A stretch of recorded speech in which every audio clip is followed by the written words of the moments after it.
Hello, listening audience. This is Brent Bushy with the OPSRC. I'm joined by three other folks, the Eric Doss, Terri Thomas, and Andy Evans. Eric leads our quality charter school work. Terri Thomas is our Director of Legal Services, and Andy Evans is, he raises cattle and also serves as our school finance director when he can squeeze that in between, calving and things like that. I'd like to note for those that are watching on the video that Andy and I were professional enough to put on a collared shirt today during the quarantine.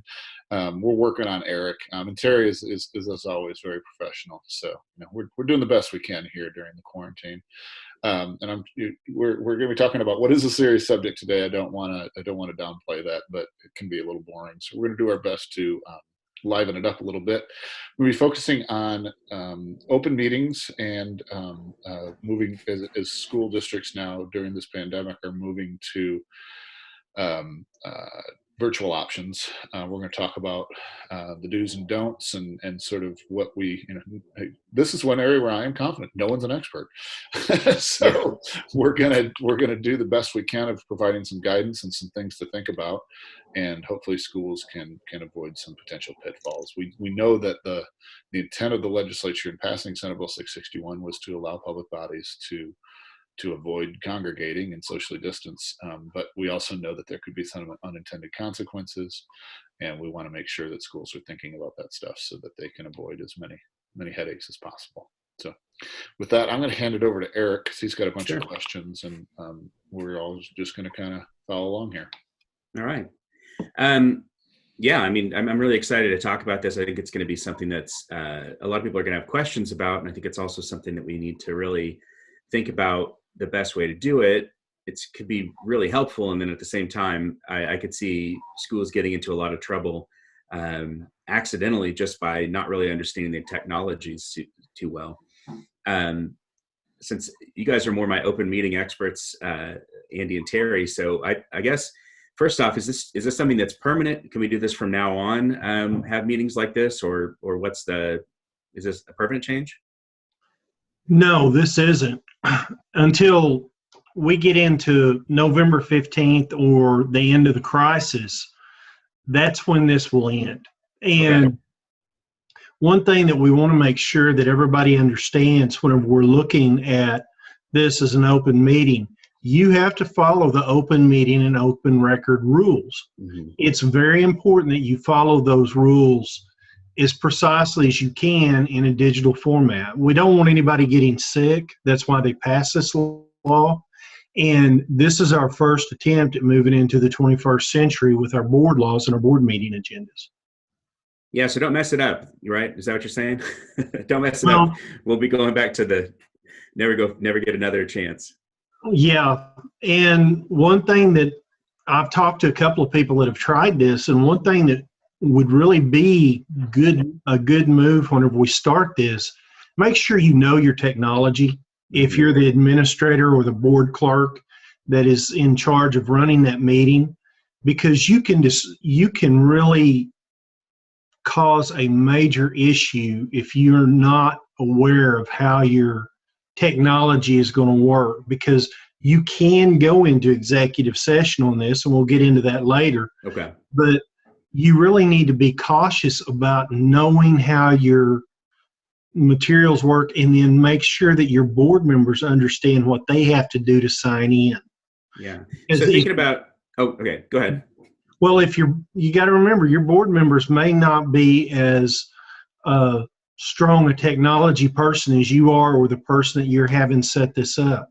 It's vitally important that you set this up ahead of time and maybe even have a dry run on it with individual board members or a pair of board members so you don't get a quorum.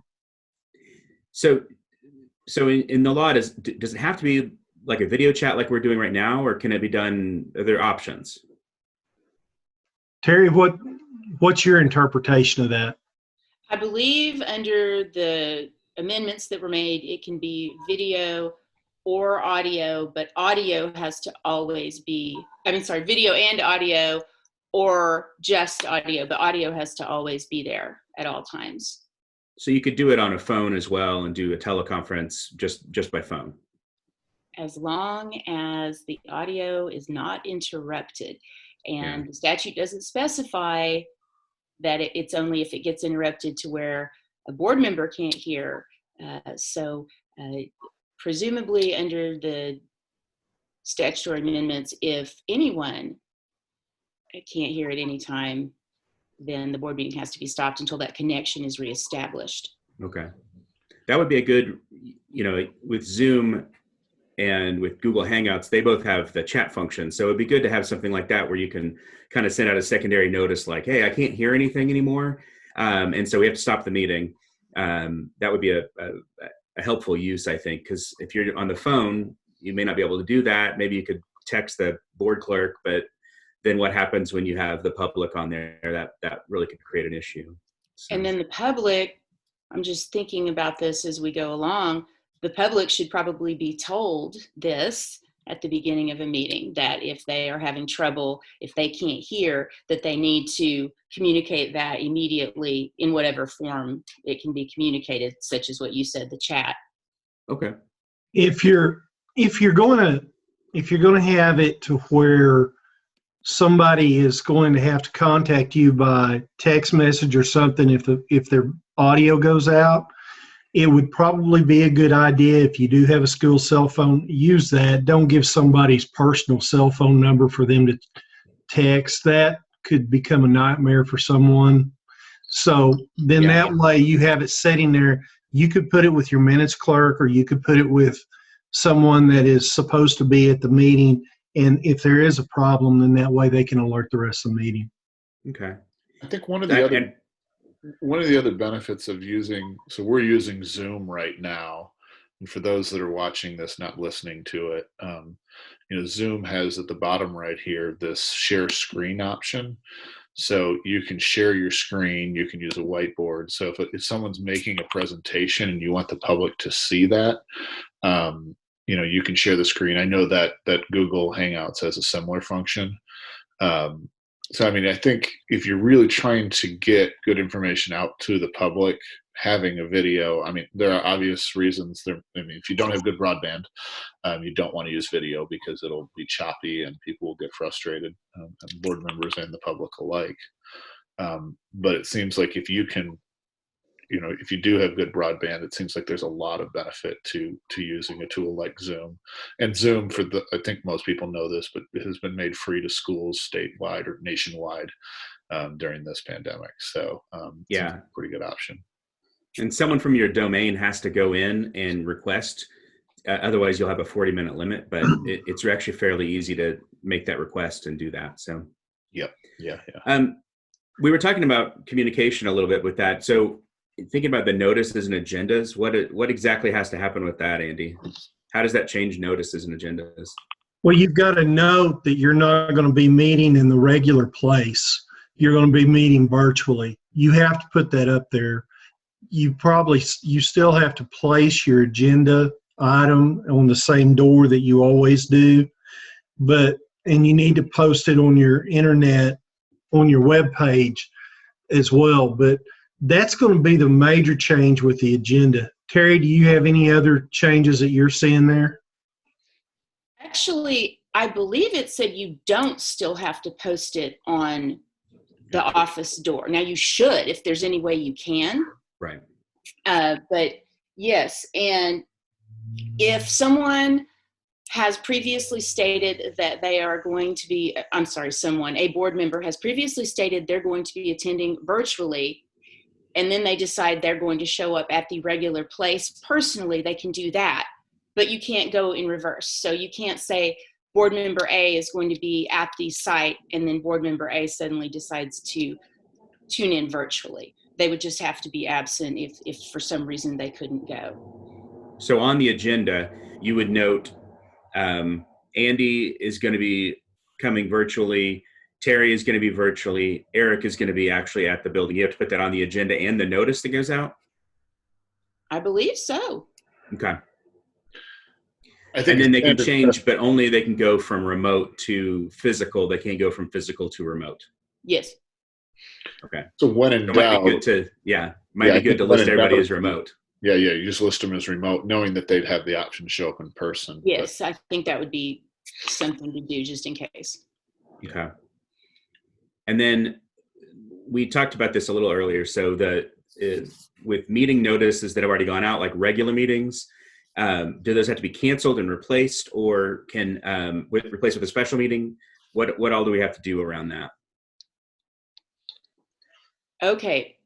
Regular meetings, what the statute says is that if the date, time, or place of a regularly scheduled meeting is needing to be changed, that you have to notify no less than 10 days prior to implementation of the change. So my reading of that is that if you need to change something and you are, let's say you're 12 or 15 days out, that you could still do that. Now, anybody that's got any doubt can reschedule it as a special meeting if they need to. Okay. But as within 10 days, you have to cancel the regular meeting and have a special meeting if you're within. Yes. So, like, if you have a meeting next week that you want to reschedule. Yes. Okay. Now, thinking about providing public comments, is that? I mean, I know that we have to have the ability for the public to listen to the conversation. How does public comment supposed to work on this?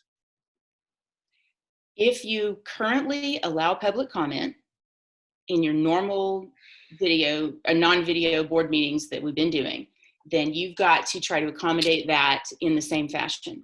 However, there's no statutory requirement to allow public comment at board meetings. So if you are a school district that doesn't allow public comment anyway, then you're not going to have to suddenly allow public comment. So you've just got to try to stay within what you, by policy, have been doing, even though it's going to be a different looking board meeting. And I feel like if you were using Zoom or Hangouts, this would be a good place to say, at the beginning of the meeting, chat to sign up for those. And then when that public comment time comes, you could unmute that person, let them say their piece, and mute them. In a phone call setting, you might have to just say, like, okay, we're unmuting everybody. If you have questions, it's a free-for-all at this point. That might be a little bit more unwieldy to do that. Yeah. That's a good point. That is a very good point, because in that way, once their allotted time to speak is up, you just turn the microphone off. Mm-hmm. Yeah, and I think that's a key functionality is having the ability to mute speakers, right? We know, and we've been messing around internally since we've gone to working remotely. We use both Hangouts and Zoom. We've found better video quality and better video functionalities within Zoom. I kind of like the chat function in Google Hangouts better because it'll come up along the side of the screen, and so team members can use that. I think schools should really sort of play around, but yeah, one thing you definitely want to do is, we know that there are public members that would get up and that would disrupt a meeting if given the opportunity, and teleconference calls or whatnot give them that opportunity. So the ability to mute them if they're out of line. Imagine if we could do that it's like someone made that joke. It was you, Eric, and one of our team. Yeah. Man, I'd love that in my classroom, just to mute everyone. You want that ability to mute and then unmute for public comment, or you can just unmute one person. So then, and you can do that within Zoom. Yeah, and you could do that with Hangouts too, but I don't know that you can kind of force people to stay muted in Hangouts. Sorry, Terri. Oh, that's okay. I was just going to also say a reminder, if there are any board members listening or watching, I know times are different, and right now they may be peppered with questions during the public comments, and be mindful that if an item is not on the agenda to discuss, that really those public comments need to just be public comments, and they can be taken under advisement. They can be looked at later, but a board member needs to be careful to not start a dialogue about something that's not on the agenda. Even though there are going to be different questions and additional things that we might feel like we need to discuss, if it's not on the agenda, you could be violating open meetings if you respond to a lot of those comments. And I think to go on to that is, we need to remember this is still a board meeting, and we're still supposed to be following the Open Meetings Act. Employees are still afforded due process. We students are still afforded due process, and we have to be very careful about our comments whenever we're just talking out in the community in the first place, but particularly in a board meeting. Just because you're sitting in your house talking on your computer screen doesn't mean that this has changed any. And you really shouldn't be chatting back and forth with other board members on your cell phone during this, on text message or whatever. You're still under the same restrictions that you were before they changed this law. I can't imagine anybody would do that. No, I can't imagine that at all. And text messages during a board meeting are public, are open records requests, right? Yes. Yes. Yeah. That actually kind of is a good segue to talk about with the due process. Both of those things were things I had not even thought about, so I really appreciate you guys bringing them up. What about going into executive session? You mentioned that earlier. That just scares me a little bit, but what do we need to do to go to an executive session? It's allowed, just like it is in a regular board meeting, under the same terms and conditions. And this is where this is kind of out of my level of expertise, is we need to talk about the technology to ensure that there is a very, very clear divide, and that public members are not accidentally or on purpose somehow able to be listening in and things of that nature. Yeah, we practiced that earlier today when we were doing the open time. We actually made another room in Zoom, and I sent some people over there. We could talk, and then we came back. So that is a possibility to do in Zoom. It's a little unwieldy, but it's doable. The other way to do it, of course, would be for the members to drop out of the public meeting, start another meeting, even on a conference call during that section, and then come back to that original meeting. Of course, they have to vote in the meeting. They can't vote in executive session. Same rules apply. Well, and I think this is going to be important that we do follow the proper protocol to go into the executive session and exit the executive session as well. You still got to vote to go into executive session, and then you have to give public notice that you have exited executive session with all of the nice statements and policy, and that you didn't take votes, you didn't take polls or whatever within executive session. This isn't a free-for-all. We've still got to follow the same rules that we always have, except now we're going to be on video so everybody can see if we're following those same rules. Anything else that we should think about? I had a couple. One was but board materials. How do you get board materials out? The way you could do that, the way you should do that in this case, is I would really recommend that you PDF everything and then email it to your board. You should be doing this well before the board meeting anyway for their board packet. You need to make sure that there is nothing in there that is going to be a discussion about personnel or a student, because those are executive session items. You need to make sure that you have those available to your board members, and you need to follow the same procedures that you normally would and post up what you've got, and then people can follow along if they want to. I mean, this is transparency 101 right here. But if you're putting that PDF up, those are all public documents anyway that are going to be available after or during the board meeting. Yeah. I think you could also, if you were sharing things, Brent mentioned earlier, you can share a PowerPoint during a Zoom meeting or a Google Hangouts. You can also, I don't know if you can do it with Google, but I know with Zoom you can send a document out through it. So you'd have the ability to shoot a document out to everybody who's on the call as well. But I think you're right. Putting it on your website, putting it on your, out there in the open is probably a really good way to do it. Yeah, there's a nice little share button on here that will allow you to share that stuff out. And if you put it out in a PDF, that's how you're going to put it out anyway, and that's how it's going to be moved into your board minutes. And you need those agenda and those packet items recorded for your board minutes anyway, so you might as well just go ahead and move to that now. Eric, how do you share out those documents? I think that it depends. I think it's a setting you have to turn on that you may have to turn the settings on. I don't think you have it enabled, but I think on mine, I can have it enabled. So I think it's in the settings, just like that rooms is in the settings. So I'll try to look around a little bit and find, and if people have questions about it, they can feel free to reach out to me.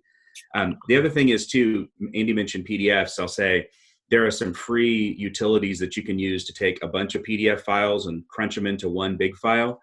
Really useful. PDFill is the one that I use, so that you're not juggling a million different files and you just have one big file to look at. I use it for all my boards stuff. Super helpful there. I guess the last thing I was thinking that I had on my list here, and feel free to add things, was about voting.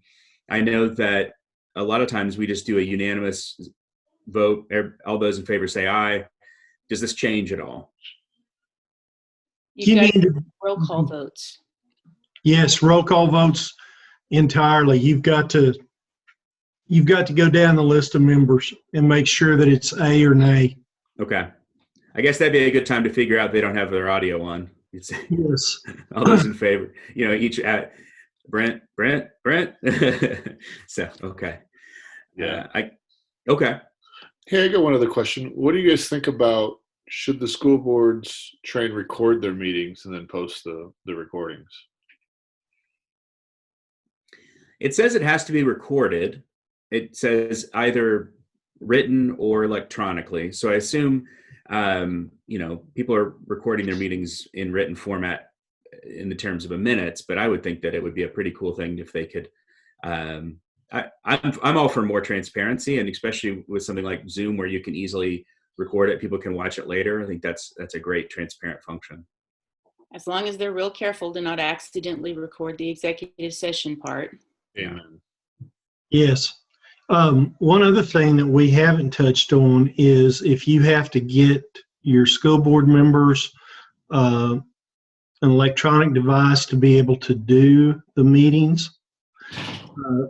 Terri did a really good job and made a contract up between the district and the person that they're checking the item out to, so that we can make sure that they are following, that we've got an inventory on that particular item.